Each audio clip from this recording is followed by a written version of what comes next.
dear brother Professor Aubrey Henry sitting on the front row. I know 1995, his classical essay on guerrilla exegesis talked about the centrality of jazz and improvisation as a mode of hermeneutical activity.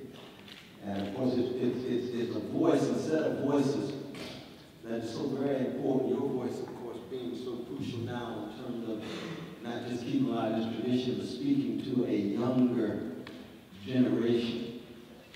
Now, when B.B. King says nobody loves me but my mama, she might be driving too. The B-side of the thrill is gone. That he's pointing us to the catastrophic. Anytime you evoke the blues, you're talking about how do we, featherless, two-legged, linguistically conscious creatures born between urine and feces, cope with catastrophe. Come on, make it right. It's not a problem. It's catastrophe. Children, catastrophic. Working people, catastrophic. People of color, catastrophic. Indigenous peoples, catastrophic. Women named the patriarchal violence, catastrophic. You can tame it, domesticate it, sterilize it, sanitize it, and call it a problem. That's the American mainstream tradition. We got a problem. Civil War was not wrestling with a problem. It was wrestling with a catastrophe and produced a war-like catastrophe with 750 precious human beings of all colors killed. So we're talking about ways in which Resurrection City, those of us who have the audacity to be Christians, pilgrims passing through space and time with our eye on the kingdom, and yet trying to keep alive these fragile, temporal experiments in democracy, trying to keep track of the catastrophic. And how does B.B. King sing about the catastrophic?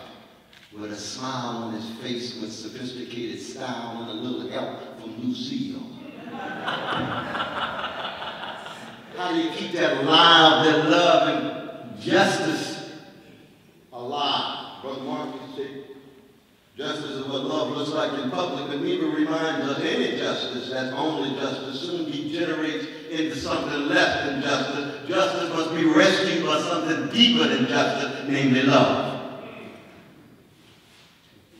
And love is a non-market value in a market-driven society.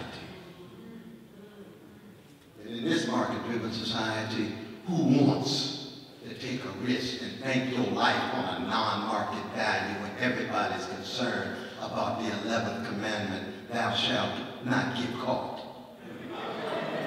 Survival of the slickest. And I'm not just talking about Wall Street, but we can start there. The corporate criminality. Or we can talk about drones dropping bombs on innocent people. Imperial criminality. We need frank speech. We need plain speech. We need fearless speech. We need unintimidated speech. Because all the world can do to a pilgrim is to bring to a close their temporal span, but never the tradition that they represent. That's what this text is about. Keeping alive that prophetic tradition and learn from a people in wrestling with the catastrophic at their best, at our best, refuse to hate, refuse to opt for revenge, steal out for love and justice, even when it looked as if they had the chance of a snowball in hell. They did it because it was right, it was just, and it was moral, and went on a higher spiritual ground, even if at the moment you are defeated. We have been defeated in the last 30 years with the class war against poor and working people. Momentary defeat, trade union movement, defeat, black poor, defeat, red poor, defeat, black upper class, black middle class, not defeat, concessions. Nothing wrong with concessions, but don't confuse the concessions with the reality going on at the base business of the complex. Dilapidated housing, depression-like levels of unemployment and underemployment, disgraceful school systems, privatized more and more and more. That's the realities, so easily hidden and concealed. Resurrection City is, let's open it up. Keep the love at the center. Focus on the catastrophe. Keep the style and the smile and the love, bringing us together as human beings made in the image of God, but recognizing recognizing that there's a good chance that many of us will be crushed. Because that's what the powers that be do to those in the prophetic tradition. And we say, we're going to fight out anyway because it don't mean a thing if it ain't got that swing. Well, thank you, Brother West. And I think this question of what sustains our work for justice is a really important question. And so as prophetic Christians, I think prayer and going to church and being equipped in political discipleship is really key here. And it's interesting that I've turned to a jazz musician, Coltrane, to help tutor me in what it means to love. And I want to thank you, Brother West, for helping me understand him better when you write, and this is on page 19, is it mere accident that a love supreme, the masterpiece of the greatest musical artist of our time, and the grand exemplar of 20th century black spirituality, John Coltrane, is cast in the form of a prayer? A love supreme, a love supreme, a love supreme, a love supreme, a love supreme, a love supreme, a love supreme, a love supreme, a love supreme, a love supreme, a love supreme, a love supreme, a love supreme, a love supreme. Yeah, you hear that melody as a rhythm, a kind of cadence of Christian spirituality. So when I look at this question of what does it mean to love, which is a really concrete question for us as I go home to Sarah each night, how do I love her more fully? As I go to Park Avenue Christian Church with Pastor Jennifer Collier, how do we love the folks at Park Avenue Christian Church? As I come to teach with President Irvin and Dean Booty Shepherd, how do we love our students at NYTS? This is a concrete question. Well, what Coltrane says is acknowledgement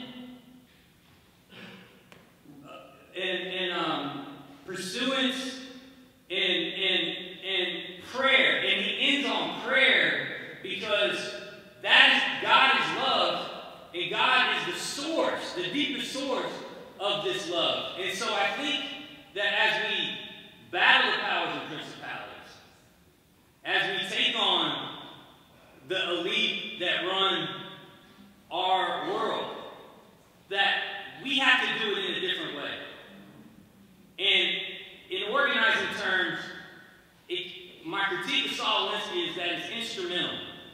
It's just going out and doing one-on-ones and trying to figure out how can we have self-interest and how can we do a winnable victory. But in faith-rooted organizing, come out of the civil rights movement, as Reverend Jackson always says, it doesn't matter if we win or lose this fight, but that we're in the right fight. And every move we make, we have to do in love. So when Reverend Phelps and Dr. West were down on trial, I went down to that courtroom to see them for protesting, for stopping, for standing in front of a police precinct and arguing with the judge over whether or not this was breaking the law or people could get into the precinct or not. They were making a stand for the way in which people of color are being oppressed. Mayor Bloomberg has said that the NYPD is his personal army. Now, the question is, are we going to let the police continue to have brutality on our folks, or are we going to stand up for them? All the people that were hurt in Sandy, are we gonna stop until every single family that was displaced has a FEMA trailer and the money that's owed them for this disaster?